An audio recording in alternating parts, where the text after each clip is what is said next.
news to Putin, sir? Say it? How did you tell Putin this was happening? I speak to him a lot about getting this thing done.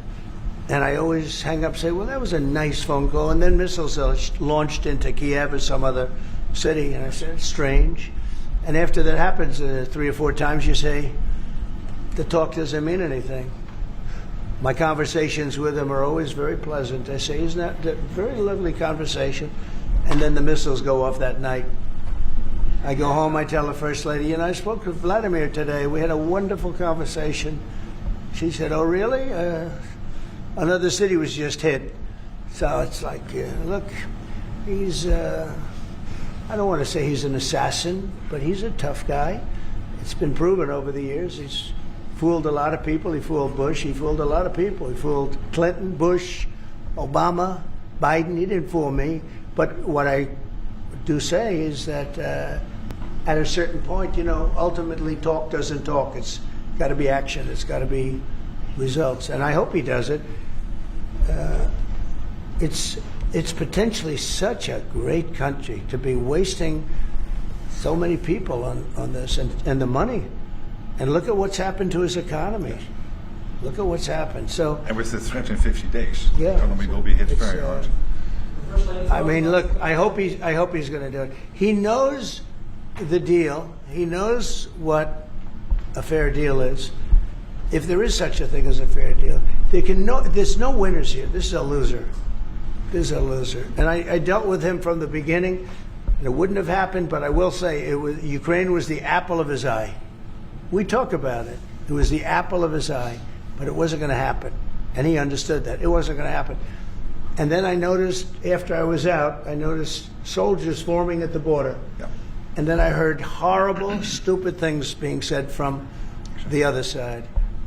And I said, they're really handling it very, very wrong. It's a shame. Yeah. Can I add one thing, and that is about President Trump, because you came in office in January. On the 12th of February, you had your first phone call with Putin.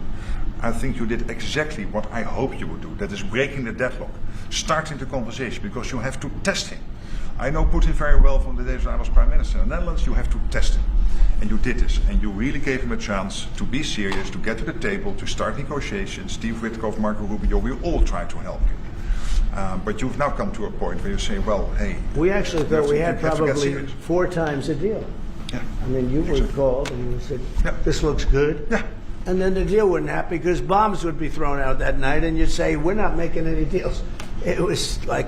But you breaking the deadlock was crucial because you had to start that process. And you were the only one who was able to do that. I think we'll get it done. Do you think he's reasonable enough to negotiate? Yeah, I think we're going to get it done. I think, look, this is a very powerful situation. You have very wealthy countries buying the best equipment in the world. And we have the best equipment in the world. We make equipment like no other. Our submarines, nuclear submarines, are so powerful. They're the most powerful weapon ever built. And we have the best in the world they're 20 years behind, 25 years behind us. We have the greatest equipment anywhere in the world. I just hope we don't have to use it. One of the reasons that you're here today is to hear that we are very unhappy, I am, with Russia. But we'll discuss that maybe a different day. But we're very, very unhappy with them, and we're going to be doing very severe tariffs if we don't have a deal in 50 days. Tariffs at about 100%. You'd call them secondary tariffs. You know what that means. But today we're going to talk about something else. And as you know, we've spent $350 billion approximately on this war with Russia and Ukraine. And would like to see it end. It wasn't my war, it was Biden's war. It's not my war. I'm trying to get you out of it. And we want to see it end. And I'm disappointed in President Putin because I thought we would have had a deal 2 months ago, but it doesn't seem to get there. So based on that, we're going to be doing secondary tariffs if we don't have a deal in 50 days. It's very simple.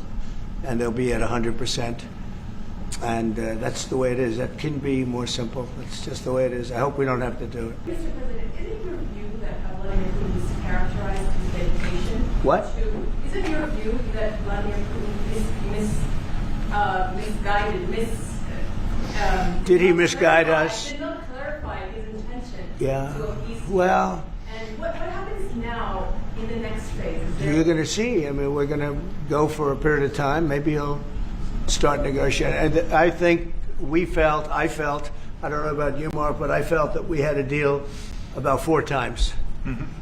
And here we are, still talking about And he making a didn't deal. send serious people to the negotiations. So I remember that you were able, with Marco Rubio and with Steve Witkoff, to get these talks going in Istanbul. Yep. I remember I was myself in Turkey for NATO business in May, and we really put pressure on the Ukrainians to send a senior team into Istanbul, and they did. But then the Russians came up with this historian explaining history of Russia since 1250. We thought, and I thought, we should have had a deal done a long time ago. But it just keeps going on and on and on. And every night people are dying. A lot of people, a lot of Russian soldiers are dying, by the way. And a lot of Ukrainian soldiers, too. But a lot of Russian soldiers are dying. 100,000 Russian soldiers since 1st of January. Since January. 100,000 Russian soldiers dead since January. So if anybody in Moscow is listening to this, again, 100,000 dead Russians since January. This is what President Putin is doing at the moment. Yeah, please. Will these be Patriot missiles specifically or Patriot batteries that you're planning? Everything. It's everything. It's Patriots. It's all of them. It's a full complement with the batteries. Yeah. When do you expect them to arrive in Ukraine? Well, we're going to have some come very soon, within days, actually. Because a couple of the countries that have Patriots are going to swap over and will replace the Patriots with the ones they have. I think from Putin's standpoint, it would really be good. He gets the country, his economy is doing very poorly, and he's got to get his economy back. He's got to save his economy. He could save his country in a sense, but the economy can be destroyed. He's destroyed a lot of countries over the years. He wants to get that economy back.